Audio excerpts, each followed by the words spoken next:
Welcome to MS Creative Kids. We provide value-based education focusing on child-centric learning. Our environment ensures a solid foundation with qualified, nurturing teachers. Discover Islam's basics alongside sensory learning, hands-on experiences, interactive games, and captivating classrooms. Chief minister Telangana Revanth Reddy ने तेलंगाना के सरकारी तराने के सिलसिले में secretariat में एक इजलास तलब किया। चीफ मिनिस्टर रेवंत रेड्डी ने रियासती तराने और सरकारी लोगों के मुतालिक मुख्तलिफ जमातों के कायदीन और सरकर्दा जिम्मेदारों से मुलाकात कर तबादला ख्याल किया और उन्हें तराना सुनाया गया, लोगों के मुतालिक तफसीलात से भी वाकिफ करवाया गया। चीफ मिनिस्टर की ज़ेर क़यादत मुनक़्क़िद होने वाले इजलास में स्पीकर असम्बली जी प्रसाद कुमार, सदर नशीन तेलंगाना कौंसल जी सुखेंदर रेड्डी, वुज़रा उत्तम कुमार रेड्डी, सीताका कोमट रेड्डी, वेंकट रेड्डी, पी श्रीनिवास रेड्डी के अलावा प्रोफेसर कोदंडराम, तेलंगाना इंचार्ज दीपा दास मुंशी, हुकूमत के मुशीर मोहम्मद अली शब्बीर, सीनियर कायदीन हनुमंत राव, टी जीवन रेड्डी, जय गीता रेड्डी, जी चेना रेड्डी वो दीगर ने शिरकत की। चीफ मिनिस्टर ने तेलंगाना का तराना तहरीर करने वाले शायर अंबेसरी और उस तराने को गाने वालों को पेश किया।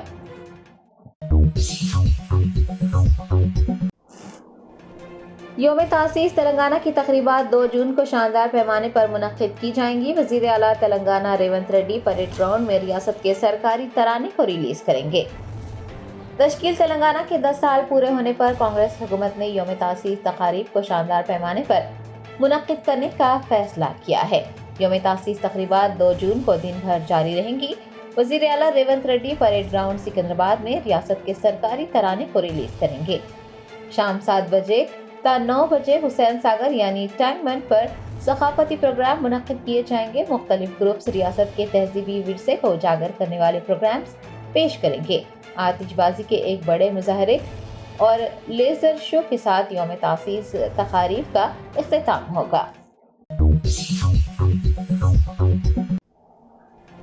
चीफ मिनिस्टर तेलंगाना रेवंत रेड्डी ने सिकंदराबाद के सेंट मेरी स्कूल में आर्च बिशप तुमाबाला के जसद खाकी को खिराज अकीदत पेश किया। चीफ मिनिस्टर रेवंत रेड्डी ने सिकंदराबाद के सेंट मेरी स्कूल में तुमाबाला के जसद खाकी को खिराज अकीदत पेश करने के बाद कहा कि उन्होंने एक मजबूत मुआशरे की तामीर में भरपूर किरदार अदा किया था। आर्च बिशप ने अमन, मजहबी हम आहंगी का पैगाम दिया, जरूरतमंदों को तालीम भी फराहम की। रेवंत रेड्डी का कहना था कि उन्हें ज़ाती तौर पर तुमाबाला से खास वाबस्तगी है क्योंकि उन्होंने 2019 के लोकसभा इंतखाबात और 2023 के असम्बली इंतखाबात के दौरान उन्हें आशीर्वाद दिया था और उनके आशीर्वाद से ही रियासत तेलंगाना में अवामी हुकूमत कायम हुई है। चीफ मिनिस्टर तेलंगाना ने कहा कि तुमाबाला की मौत के सबब उनके पैरोकार गमज़दा हैं। सभी ने आर्च बिशप की खिदमत को सराहा। रेवंत रेड्डी ने कहा कि हम सभी को तुमाबाला के पैगाम से मुतासिर होकर आगे बढ़ना चाहिए और उनके नक्शे कदम पर चलना चाहिए।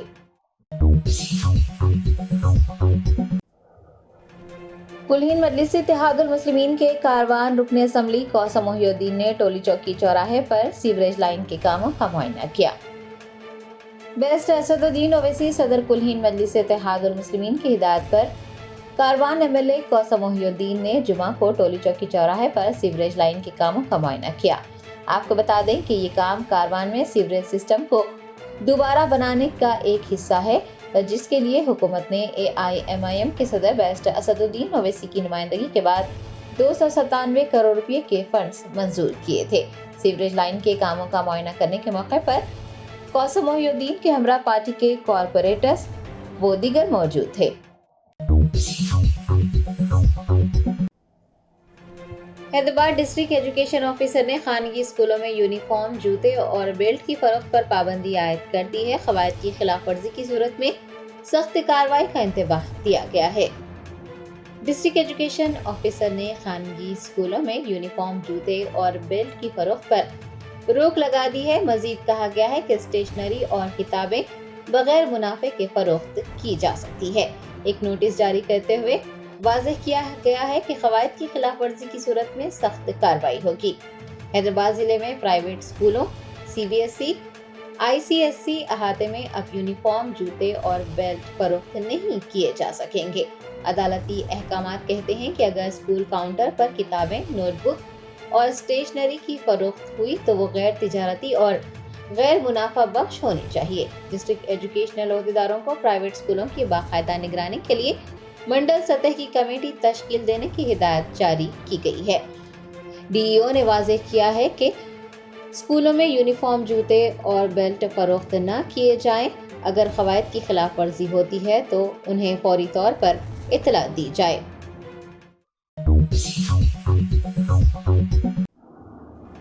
Telangana state Waqf board chairman Syed Azmatullah Hussaini ने महकमा बल्दिया की जानिब से मस्जिद हबीबुन्निसा मख्ताम महबूबपेट शेरलिंगमपल्ली को मुनाज़म करने की कोशिश का सख्त नोट लिया है। वक्फ बोर्ड और माइनॉरिटी वेलफेयर के आला अहदेदारों की टीम को वहां रवाना किया है। 2 दिन कबल ग्रेटर हैदराबाद म्यूनसिपल कॉर्पोरेशन की जानिब से मस्जिद हबीबुन्निसा मख्ताम महबूबपेट शेरलिंगमपल्ली को मुनाज़म करने की कोशिश की गई है। सदर नशीन तेलंगाना स्टेट वक्फ बोर्ड सैयद अजमतुल्लाह हुसैनी ने इस वाक़े का सख्त नोट लिया है और वक्फ बोर्ड और माइनॉरिटी वेलफेयर के आला अहदेदारों की एक टीम को रवाना करते हुए तफसीलात तलब की हैं। टीम ने GHMC और महकमा आबपाशी के अहदेदारों से बातचीत करते हुए इन्हदाम की कोशिश के इक़दाम से मुताल्लिक़ दरियाफ्त किया। याद रहे कि मस्जिद हबीबुन्निसा को मुनज़्ज़म करने की कोशिश के खिलाफ मुसलमानों में शदीद बरहमी पाई जाती है। वक्फ बोर्ड की टीम ने मस्जिद का मुआयना किया और अहदेदारों से बातचीत की। इस दौरान इंकशाफ हुआ है कि मस्जिद हबीबुन्निसा की तामीर के लिए महकमा बल्दिया और आबपाशी के महकमे से इजाज़त नहीं ली गई थी। Telangana state Waqf board chairman Syed Azmatullah Hussaini ने बल्दी हुकाम और महकमा आबपाशी के अहदेदारों से बातचीत की है और 6 जून तक मसले को जो का तो रखने का फैसला किया है। वक्फ बोर्ड ने GHMC और महकमा आब रसानी के अहदेदारों के ताउन से अराजी का मुश्तरका सर्वे करने का भी फैसला किया है। सक्सेस द स्कूल के जिम्मेदारान की जानिब से लड़कियों की मेयारी तालीम और दीनी माहौल में तरबियत के लिए टोली चौकी और पुरानी हवेली ब्रांच में लड़कियों के लिए एक्सक्लूसिव स्कूल का क़याम अमल में लाया गया है। तो जल्दी करें, सही वक्त पर दुरुस्त फैसला लें और अपनी शहजादियों की तालीम के लिए सक्सेस द स्कूल का इंतखाब करें। इज़दाद रिश्वत सतानी महकमे के अहदेदारों ने महकमा आबपाशी के 4 अहदेदारों को रिश्वत लेते हुए रंगे हाथों गिरफ्तार कर लिया। ज़राए ने बताया कि ACB ने महकमा आबपाशी के जिन अफसरान को रिश्वत कबूल करते हुए गिरफ्तार किया है उनमें सुपरिटेंडेंट इंजीनियर गंडीपेट और गंडीपेट MRO का सर्वेयर शामिल है। अहदेदारों ने वनीकुंडा के रिहायशी से बिल्डिंग के परमिट के लिए 2.5 लाख रुपये का मुतालबा किया था। बताया गया है कि अहदेदार बाद में 1.5 लाख रुपये कबूल करने पर राजी हो गए। ACB हुकाम ने उन्हें रकम कबूल करते हुए रंगे हाथों गिरफ्तार किया। गिरफ्तार अफराद को अदालत में पेश किया जाएगा। टास्क फोर्स टीम ने अमृता कैसल होटल में स्पा सेंटर पर छापा मारकर 4 खवातीन को गिरफ्तार किया। ज़राए ने बताया कि सेक्रेटरीट के रूबरू वाक़े अमृता कैसल होटल में मेघावी वेलनेस स्पा सेंटर में टास्क फोर्स पुलिस ने छापा मारा और मसाज के नाम पर गैर अखलाकी सरगर्मी में मुलविस 4 खवातीन को गिरफ्तार कर लिया। सैफाबाद पुलिस ने मुतज़मीन के खिलाफ मुकदमा दर्ज कर तफ्तीश का आगाज किया है।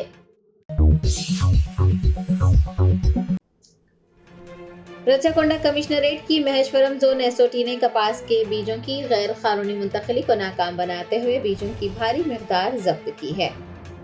ज़राए ने बताया कि रियासत कर्नाटक से ममनुआ BT 3 ग्रेड कपास के बीजों की भारी मिकदार मुकामी किसानों को फराहम करने के लिए मुंतकिल की जा रही थी। रचाकोंडा कमिश्नरेट की महेश्वरम जोन SOT ने हैदराबाद की मसाफात में मुदगल में बीजों की मुंतकिली को नाकाम बनाते हुए ममनुआ बीजों की भारी मिकदार जब्त कर ली।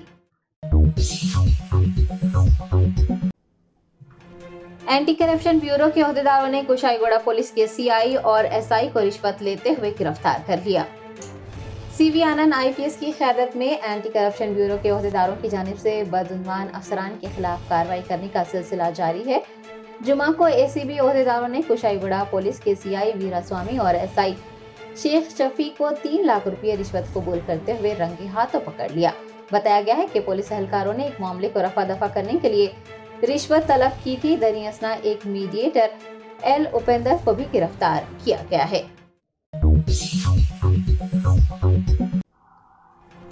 सफ़ा बैतुल माल इंडिया और महराब फाउंडेशन के इश्तराक से वादी मुस्तफ़ा मस्जिद खुबा में चलाए जा रहे तरबियती मरकज़ में मुख्तलिफ कोर्सेज मुकम्मिल करने वाली ख़वातीन और लड़कियों में असनादात की तक़सीम अमल में लाई गई। सफ़ा बैतुल माल इंडिया और महराब फाउंडेशन मुश्तरका तौर पर वादी मुस्तफ़ा के इलाके में वाक़ मस्जिद खुबा में ख़वातीन और लड़कियों के लिए एक तरबियती मरकज़ कायम करते हुए मुख्तलिफ पेशा वाराना कोर्सेज जैसे tailoring, mehndi designing, computer courses, दीनी गरमाई कोर्स, दस्तकारी की तरबियत फराहम कर रहा है। आज एक तकरीब मुनक़िद करते हुए मज़कूरा कोर्सेज मुकम्मिल करने वाली तालिबात और ख़वातीन को असनादात दिए गए और उन्हें इनामात से भी नवाजा गया। तकरीब में सफ़ा बैतुल माल के सदर ग़ियास अहमद रशादी ने बतौर मेहमान खुसूसी शिरकत की और कामयाब तालिबात व ख़वातीन में इनामात की तक़सीम अमल में लाई। मीडिया से बात करते हुए उन्होंने इस प्रोग्राम की तफसीलात बताई हैं और मसाजिद के ज़िम्मेदारान से मसाजिद में मुआशरे की फलाह बहबूद के लिए सरगर्मियाँ अंजाम देने की ख्वाहिश भी की है। मैं हूँ ग़ियास अहमद रशादी, सदर सफ़ा बैतुल माल इंडिया और सदर मेंबर महराब फाउंडेशन इंडिया। सफ़ा बैतुल माल और मेंबर महराब फाउंडेशन के इश्तराक से आज जो प्रोग्राम हो रहा है खुबा सेंटर पर, और खुबा सेंटर का मतलब यह है कि हैदराबाद में शाहीनगर के इलाके में वादी मुस्तफ़ा में एक मस्जिद खुबा, इसी मस्जिद को बेस बनाकर हमने एक जो काम शुरू किया है वो है कि मस्जिद ही को बेस बनाकर हम बहुत से सोशल एक्टिविटीज़ कर सकते हैं। मेहंदी डिज़ाइनिंग का मसला हो, कंप्यूटर क्लासेस ले सकते हैं, टेलरिंग की क्लासेस हो सकते हैं, बच्चों के लिए मकतब कायम हो सकता है, नौजवान लड़कियों और ख़वातीन के लिए मरकज़ निस्वान दीनी तालीम का निज़ाम हो सकता है, और भी बहुत से जो है कोर्सेस किए जा सकते हैं। जैसे कि यहाँ 10th का एग्ज़ाम देने के लिए कोचिंग सेंटर्स भी यहाँ कायम होते हैं। हमारा कहने का मकसद ये है कि इस वक्त में हमारे हिंदुस्तान में जो मस्जिदें हैं, इन मस्जिदों को सिर्फ हमने इबादत तक महदूद रखा है, मरकज़ इबादत बनाकर हम मुतमईन हो चुके हैं। जबकि नहज नबूवत में, मदनी माशरे में मस्जिद नबवी का जो कॉन्सेप्ट है वो ये था कि वहाँ मस्जिद नबवी में इबादत के साथ साथ दीगर एक्टिविटीज़ होते थे, सोशल के काम होते थे, चैरिटी के काम होते थे, रिफाही, फलाही, समाजी और समाज के हर तबके का लिहाज वहाँ पर हुआ करता था। जैसे कि बैतुल माल का निज़ाम वहाँ था, पढ़ने पढ़ाने का निज़ाम वहाँ था, सुबह का चबूतरा मौजूद है, नमाज का एहतमाम वहाँ पर होता था, कैदियों को खाना खिलाया जाता था, जंग की तैयारियां होती थी और लोगों के साथ उससे सलूक किया जाता था, आने वाले मेहमानों की मेहमान नवाजी होती थी, लोगों को खाना खिलाया जाता था। ये वो सारे काम है जो हम एक मस्जिद को बेस बनाकर कर सकते हैं। हैदराबाद में सफ़ा बैतुल माल ने अल्हम्दुलिल्लाह 3 मस्जिदें ऐसी कायम की हैं जहां पर मस्जिद को बेस बनाकर मुख्तलिफ एक्टिविटीज की जाते हैं। मस्जिद अशरफ करीम 9 नंबर पर है, आप वहां जाइए। मस्जिद के सामने एक बहुत बड़ी बिल्डिंग है सफ़ा बैतुल माल की, उसमें अल्हम्दुलिल्लाह मुख्तलिफ किस्म के एक्टिविटीज जारी हैं। वहां पर माइक्रो फाइनेंस का निज़ाम है, हेल्थ का निज़ाम है, क्लिनिक का निज़ाम है, डायग्नोस्टिक सेंटर का निज़ाम है, टॉस के लिए कोचिंग सेंटर का निज़ाम है, पकवान के तरबियतें और दीगर होते हैं। यहाँ भी शाहीनगर में भी मस्जिद खुबा को बेस बनाकर हमने यहाँ जो तहरीक शुरू की है, अल्हम्दुलिल्लाह आज आप देख रहे हैं कि इतनी खवातीन और इतनी तालिबात मुख्तलिफ प्रोग्राम्स में हिस्सा ले रही हैं। आज जिन जिन पहलुओं पर जो सर्टिफिकेट दी जा रही है जिन जिन डिपार्टमेंट्स की, वो ये टेलरिंग के सिलसिले में जिन्होंने टेलरिंग का जो कोर्स मुकम्मल किया उनको सर्टिफिकेट दिए जा रहे हैं, मेहंदी डिजाइनिंग के सर्टिफिकेट भी दी जा रही हैं, और समर मेहंदी सर्टिफिकेट दी जा रही है अलग से 1 महीने का कोर्स, और इसी तरीके से कंप्यूटर कोर्स और दीनी गरमाई कोर्स और मकतब छोटे बच्चों के लिए उनको भी सर्टिफिकेट दी जा रही हैं। पॉट पॉइंटिंग के लिए भी हैंडवर्क है और मरकज़ निस्वान है और आर्ट एंड क्राफ्ट, ये सारे शोबों और पहलुओं को में जिन्होंने भी कामयाबी हासिल की उनको आज इनामात से भी नवाजा जा रहा है और साथ ही सर्टिफिकेट भी दिए जा रहे हैं, जैसे कि आप ये मंजर देख रहे हैं। हम लोगों से अपील करते हैं कि आप अपनी मस्जिदों के अंदर जो मसाजिद के जिम्मेदार हैं, आइमा, उनसे अपील करते हैं कि अपनी मस्जिदों को सिर्फ मरकज़ इबादत मत बनाइए। जिन जिन मस्जिदों में गुंजाइशें हैं इस बात की कि वो सारे एक्टिविटीज किए जा सकते हैं, चंद एक्टिविटीज तो करें ताकि समाज का फायदा हो। मस्जिद को समाज से जुड़े रहना चाहिए। समाज अलग और मस्जिद अलग हो तो जाहिर बात है कि मस्जिद की बुनियाद का मकसद पूरा नहीं होगा। जज़ाकल्लाह खैर। हर वक्त चलते रिजर्व कोर्स है, अल्हम्दुलिल्लाह सारे कोर्स चलते रहते हैं। फिर एक बैच आता, फिर एक दूसरा बैच आता, चलते रहता।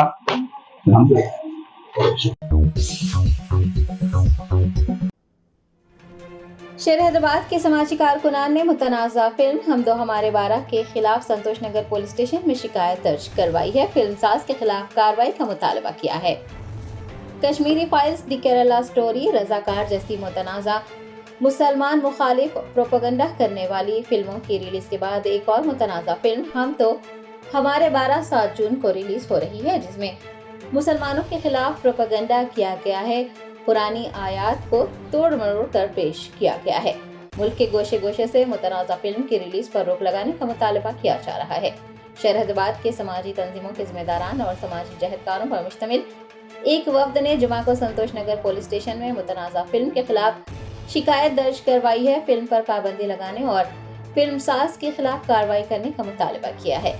सैयद वासिफ हुसैन ने मीडिया से बात करते हुए फिल्म के जरिए मुसलमानों को बदकिरदार बताने और मुसलमानों के खिलाफ किए गए प्रोपेगेंडे की सख्त मजम्मत की है। आपको बता दें कि मुतनाज़ा फिल्म हम दो हमारे 12 में न सिर्फ मुसलमानों की तौहीन की गई है, बल्कि इतने बेहुदा मुकालमे यानी डायलॉग्स लिखे गए हैं जिसके जरिए दुनिया भर की खवातीन की तौहीन की गई है। तो मैं Syed Hussain petrol humanitarian NGO आज हम लोग जो है संतोष नगर PS में एक कंप्लेंट देने के लिए आए हैं जो एक फिल्म के खिलाफ है। एक फिल्म बनाई गई है जो 7 जून को रिलीज होने वाली है, जो इस्लाम के खिलाफ, मुसलमानों के खिलाफ कुरान का गलत मतलब बताया गया, आयतों को पढ़ के आयतों का गलत मतलब बताया गया उस फिल्म में। उस फिल्म का नाम हम दो हमारे 12 नाम का वो फिल्म है। उस फिल्म में बेहयाई और बदकिरदारी बताई गई मुसलमानों के खिलाफ। हम इसको सख्त कंडम करते हैं और उस फिल्म को बाइकआउट करने की डिमांड करते हैं, उस फिल्म को बैन करने की डिमांड करते हैं। तेलंगाना हुकूमत से, तेलंगाना के CM रेवंत रेड्डी साहब से, हैदराबाद के कमिश्नर से, DCP साहब से, संतोष नगर SSO साहब से, संतोष नगर के ACP साहब से हम रिक्वेस्ट करते हैं कि इसके ऊपर एक्शन ले। कमिश्नर साहब से रिक्वेस्ट है कि इसके ऊपर एक्शन ले। आगे चल के अगर इसके ऊपर एक्शन नहीं होगा, 7 तारीख को ये रिलीज होगी फिल्म, तो लाइन ऑर्डर का बहुत बड़ा प्रॉब्लम होगा। अगर ये हैदराबाद के कोई भी थिएटर में रिलीज होगी तो मुसलमानों के दिलों को बहुत बड़ी ठेस पहुंचेगी। यहाँ पे लाइन ऑर्डर बहुत बड़ा प्रॉब्लम होगा। और वो थिएटर वालों से मैं गुजारिश करता हूँ, जो भी हैदराबाद के, तेलंगाना के कोई थिएटर में ये फिल्म चलाएंगे, अगर वो थिएटर का कोई नुकसान होगा तो वो खुद अपने आप का जिम्मेदार होगा। आप लोगों से गुजारिश है, इस फिल्म को बाइकआउट करें, इस फिल्म को बैन करें। ये फिल्म में खास तौर पे एक कम्युनिटी को टारगेट किया गया है। इस फिल्म को बैन करना इसलिए जरूरी है, इस फिल्म में हिंदू मुस्लिम में जहर पैदा करने के लिए, हिंदू मुस्लिम में एक दूसरे के खिलाफ जहर पैदा करने के लिए फिल्म बनाई गई है। देखिए, ऐसे फिल्म जो है ना, आप देख रहे हैं हैदराबाद के पुराने शहर के इलाके वटापल्ली फातिमा नगर में रेल की पटरियों पर पेश आने वाले हादसे में 53 साला शख्स की मौत हो गई। तफसीलात के मुताबिक वटापल्ली फातिमा नगर में रेल की पटरियां अबूर करने वाले अफराद वक्फे से हादसात का शिकार हो रहे हैं। गुज़िश्ता रोज 53 साला रईस नामी शख्स की पटरियां अबूर करने के दौरान मौत हो गई। मरहूम के घर वालों ने बताया कि रेलवे पुलिस अपने उमूर में लापरवाही बरत रही है। 5 से 6 घंटे की ताखीर के बाद हुकाम ने वहां पहुंचकर नाश को अस्पताल पहुंचाया। रेल की पटरियों पर हादसा पेश आने पर रेलवे पुलिस की जानिब से हर बार 5 या 6 घंटों की ताखीर के बाद मौके वारदात पर पहुंचने का इंकशाफ भी हुआ है। मुतवफ़्फ़िक़ अफराद खानदान ने मीडिया से बात करते हुए रेलवे पुलिस के अहदेदारों की इस लापरवाही पर सवाल उठाया है और दीगर तफसीलात भी बताई हैं। साहब थे 6 बजे से हम लोग यहाँ पर ठहरे हुए हैं, 7 बजे से। शेख रईस नाम है इनका। उम्र क्या? 43 है। 53 है, सॉरी। रहने वाले हैं? ये फलकनुमा फारूक नगर के रहने वाले हैं। ये इनका एक्सीडेंट हो गया ऐसा पटरों पे। हम लोग वहाँ पुलिस 100 डायल कर रहे, कोई रिस्पांस नहीं दे रहे। आ रहे उधर महाराजापल्ली स्टेशन का है बोले, वहाँ के पुलिस वाले आके जो उसमें फलकनुमा का है बोल रहे। फलकनुमा को बोले तो रेलवे वालों को बोलो बोल रहे, कोई रिस्पांस नहीं दे रहे। अभी रात के 11-12 बज रहे, ये तरीका है ये। कब हुआ एक्सीडेंट? एक्सीडेंट 6 बजे हुआ। 6 बजे से अब तक रिस्पांस कुछ भी नहीं। अब तक रिस्पांस कुछ भी नहीं है। आप लोगों को कैसा मिली इत्तला इसकी? इतना ऐसा मिली कि यहाँ पे मस्जिद है, मस्जिद के ऊपर बच्चे जो उसमें नमाज पढ़ के खेल ले रहे थे, जो भी कर रहे थे, उन्ना देख के आके जो उसमें फोन उठा के जवाब दिए कि भाई यहाँ पे ऐसा एक्सीडेंट हो गया, इनका पटरियों पे पड़े हुए हैं, नो बोलने से हमारे को इतला मिली। रेलवे पुलिस को कब कांटेक्ट कर रहे थे आप लोग? रेलवे पुलिस को हम लोग 7 बजे से कांटेक्ट कर रहे हैं। पुलिस वाले करे आप लोग डायरेक्ट करे? हम लोग डायरेक्ट कर रहे थे, हम लोग भी करे, पुलिस वाले भी करे। लखनऊ वाले करे करके 12 बजे महिलादरपल्ली से एसआई साहब मैडम उडम आए थे, उन लोग बोले हमारा एरिया नहीं है ये, फिर फलकनुमा को करो, रेलवे पुलिस को, काचीगुड़े को करो। वो तो हम लोग को क्या मालूम, कैसा करेंगे बोलो। आप पुलिस वाले हैं, आप लोग को मालूम रहता, आप लोग कॉपरेट करना, क्या करना। बॉडी उठाने का उड़ने का कुछ भी नहीं साहब, अभी तक रात के 1 बज रात 5 बजे से बॉडी अभी पटरियों पे ही पड़ी हुई है। अब जो भी कॉपरेट करे, हैदर भाई थोड़ा बहुत बोले, फिर उन्होंने भी फोना वोना करे, बाद में हमको मीडिया वाले आए, वो लोग सपोर्ट करे। ये आपके सामने बयान आ रहा जो भी है। अभी क्या टाइम हो रहा है? 1 बजने आ रहा, 1:17 हो रहे, अभी भी पटरियों पे पड़ी हुई है। घर में पूरा बच्चियां उमराड है। अब हम लोग कैसा बोल के करेंगे? अभी बाजू ने बोले सुबह में आते, सुबह में उठाते, तो रात भर पटरियों पे कैसा रहेंगे हम डेड बॉडी ले लेके बोलो। ये रेलवे पुलिस का कॉपरेट होना चाहिए, हमारे को सपोर्ट करना चाहिए। अब हमारे खानदान कबीले में तो कोई भी आके हमेशा कटते नहीं, मरते नहीं, हमको क्या मालूम।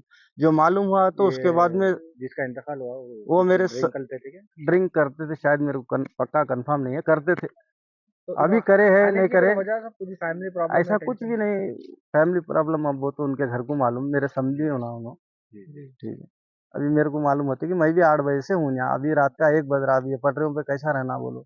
रेलवे पुलिस का काम है, थोड़ा कॉपरेट करना चाहिए, जल्दी आना चाहिए। ये आए दिन यहाँ पर ऐसा पटरियों पे हादसे हो रहे हैं जी। तो ये रास्ता कहाँ से खुला है पटरियों पे जाने का? पटरियों पे से उधर से आते भाई, वो क्या बोलते हैं, जहीर भाई की किरानी दुकान है, वहाँ मौता के वास्ते बोल के छोड़े हुए वो रास्ता।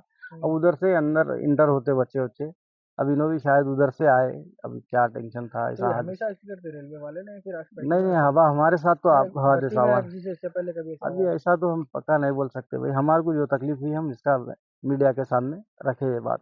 क्या मुतालिब है? अब यही है कि रेलवे पुलिस से जरा बोलो, आपके थ्रू मालूम करो उनको कि थोड़ा कभी ऐसा कुछ हादसा हो गया तो जरा जल्द से जल्द कॉपरेट करे बोल के।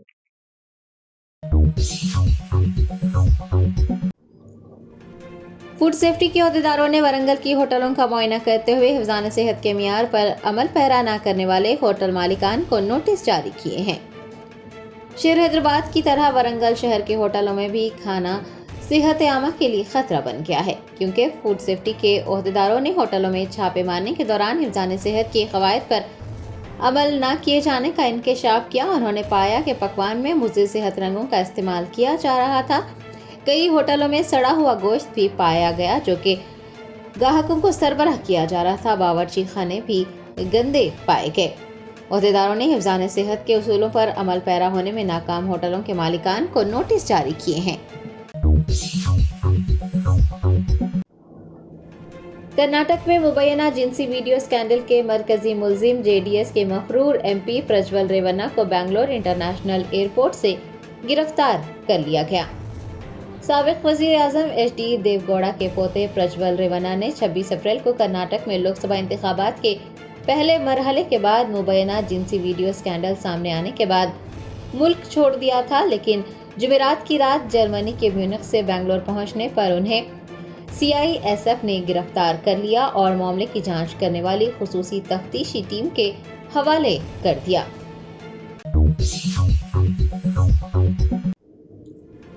रियासत महाराष्ट्र के मराठवाड़ा खिते के बीड़ में 10 बार एसएससी का इम्तिहान लिखने वाले कृष्णा नामदेव मुंडे ने 10वीं कोशिश में एसएससी इम्तिहान कामयाब किया है।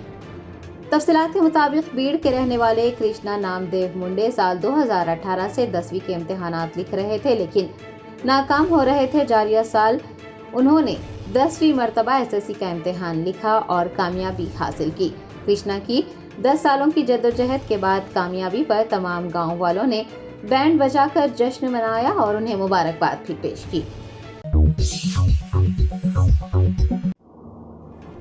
दिल्ली के वज़ीर आला अरविंद केजरीवाल ने कहा कि उन्हें 2 जून को खुद सुपुर्दगी करनी है। उन्हें नहीं मालूम कि इस बार वो कितने दिन जेल में रहेंगे, लेकिन वो इस मुल्क को आमरीत से बचाने के लिए जेल जा रहे हैं और उन्हें इस बात पर फख्र है। अरविंद केजरीवाल ने जुमा को नामानिगारों से बात करते हुए कहा कि वो 2 जून को खुद सुपुर्दगी देंगे। आपको याद दिला दें कि आम आदमी पार्टी के कौमी कन्वीनर को सुप्रीम कोर्ट ने लोकसभा इंतखाबात में मुहिम चलाने के लिए 1 जून तक अबूरी जमानत दी थी। जेल से रिहा होने के बाद केजरीवाल ने उत्तर प्रदेश, पंजाब, दिल्ली और महाराष्ट्र में इंतखाबी मुहिम चलाई थी। दिल्ली के वजीर आला ने कहा कि उन्हें 2 जून को खुद सुपुर्दगी करनी है और उन्हें नहीं मालूम कि इस बार वो कितने दिन जेल में रहेंगे, लेकिन इस मुल्क को आमदियत से बचाने के लिए वो जेल जा रहे हैं और उन्हें इस बात पर फख्र है। नमस्कार। माननीय सुप्रीम कोर्ट ने मुझे चुनाव प्रचार करने के लिए 21 दिन की मोहलत दी थी। कल 21 दिन पूरे हो रहे हैं। परसों मुझे सरेंडर करना है। परसों वापस मैं तिहाड़ जेल चला जाऊंगा। मुझे नहीं पता ये लोग इस बार कब तक मुझे जेल में रखेंगे, पर मेरे हौसले बुलंद हैं। देश को तानाशाही से बचाने के लिए जेल जा रहा हूं, इसका मुझे फक्र है। इन्होंने मुझे कई तरह से तोड़ने की कोशिश की, झुकाने की कोशिश की, मुझे चुप करने की कोशिश की, लेकिन ये सफल नहीं हुए। जब मैं अभी जेल में था तो इन्होंने कई तरह से मुझे प्रताड़ित किया। इन्होंने मेरी दवाइयां रोक दी। मैं 20 साल से सीरियस डायबिटीज यानी शुगर का मरीज हूं। पिछले 10 साल से मुझे रोज इंसुलिन के इंजेक्शन लगते हैं। रोज मेरे पेट में 4 बार इंजेक्शन लगते हैं। जेल में इन्होंने कई दिन मेरे इंसुलिन के इंजेक्शन बंद कर दिए। मेरी शुगर 300 सवा 300 तक पहुंच गई। इतने दिन तक शुगर इतनी हाई रहे तो किडनी और लिवर खराब हो जाते हैं। पता नहीं ये लोग क्या चाहते थे, इन्होंने ऐसा क्यों किया। जेल में मैं 50 दिन था। इन 50 दिनों में मेरा 6 किलो वजन कम हो गया। जब मैं जेल गया तब मेरा वजन 70 किलो था, आज 64 किलो है। जेल से छूटने के बाद भी वजन नहीं बढ़ रहा। डॉक्टर कह रहे हैं कि यह शरीर में किसी बड़ी बीमारी का भी संकेत हो सकता है। कई टेस्ट करवाने की जरूरत है। मेरे यूरिन में भी कीटोन लेवल बहुत ज्यादा हो गया है। परसों मैं सरेंडर करूंगा। सरेंडर करने के लिए लगभग दोपहर 3 बजे अपने घर से निकलूंगा। हो सकता है ये इस बार मुझे और ज्यादा प्रताड़ित करें, लेकिन मैं झुकूंगा नहीं। आप अपना ख्याल रखना। मुझे जेल में आपकी बहुत चिंता रहती है। आप खुश रहेंगे तो आपका केजरीवाल भी खुश रहेगा।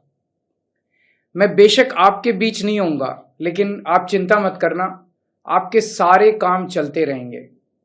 मैं चाहे जहां रहूं, अंदर रहूं, बाहर रहूं, दिल्ली के काम नहीं रुकने दूंगा। आपकी फ्री बिजली, मोहल्ला क्लिनिक, अस्पताल, फ्री दवाइयाँ, इलाज, महिलाओं के लिए फ्री बस यात्रा, 24 घंटे बिजली और भी सारे काम चलते रहेंगे। और लौट के हर माँ बहन को हर महीने 1000 रुपए देने की भी शुरुआत करूंगा।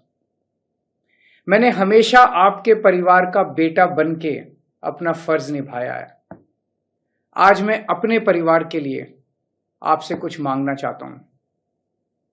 मेरे माता पिता बहुत बुजुर्ग हैं। मेरी माँ बहुत बीमार रहती हैं। मुझे जेल में उनकी बहुत चिंता रहती है। मेरे पीछे से मेरे माता पिता का ख्याल रखना, उनके लिए दुआ करना, भगवान से प्रार्थना करना। दुआ में बड़ी ताकत होती है। आप मेरी माँ के लिए रोज प्रार्थना करेंगे तो वो जरूर स्वस्थ रहेंगी। मेरी पत्नी सुनीता बहुत मजबूत हैं। उन्होंने जिंदगी के हर मुश्किल वक्त में मेरा साथ दिया है। जब मुश्किल वक्त आता है तो पूरा परिवार एकजुट हो जाता है। आप सबने मुश्किल वक्त में मेरा बहुत साथ दिया है। हम सब मिलकर तानाशाही से लड़ रहे हैं। देश को बचाने के लिए यदि मुझे कुछ हो जाए, यदि मेरे प्राण भी चले जाएं, तो गम मत करना।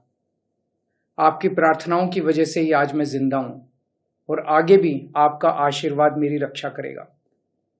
अंत में बस ये कहना चाहता हूं, भगवान ने चाहा तो आपका ये बेटा बहुत जल्द वापस आएगा। जय हिंद। अक़वाम मुत्तहिदा के सेक्रेटरी जनरल एंटोनियो गुटेरेस ने हिंदुस्तानी अमन बरदार फौजी मेजर राधिका सेन को UN military general advocate of the year award से नवाजा।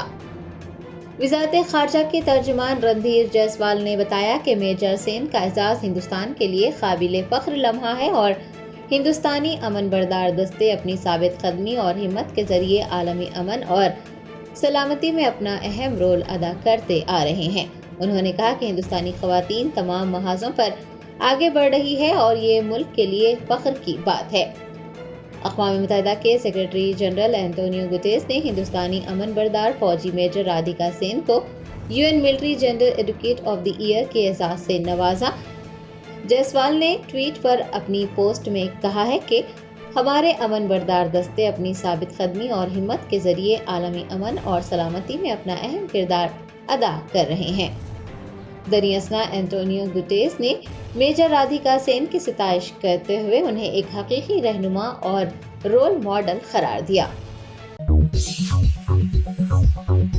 Germanton super speciality hospital, doctor Mir Jawad Zar Khan, senior experienced orthopaedic surgeon, bone fracture, joint replacement, hip replacement और स्पाइन सर्जरी कामयाबी से अंजाम दे रहे हैं। इसके अलावा neuro surgery, cardiology, gynaecology, dental, general medicine, dialysis और फिजियोथेरेपी जैसे शोबाजात में इंतहाई कामयाबी के साथ वाजिबी फीस में इलाज किया जा रहा है। शेयरिंग और प्राइवेट रूम्स, अस्पताल में 24 घंटे MRI, CT scan, 2D digital x-ray, ultrasound, operation theatre, ICU और लैब की सहूलत दस्तयाब है। आपकी उम्मीदों के ऐन मुताबिक Germanten super speciality hospital, pillar number 150, Attapur, Hyderabad.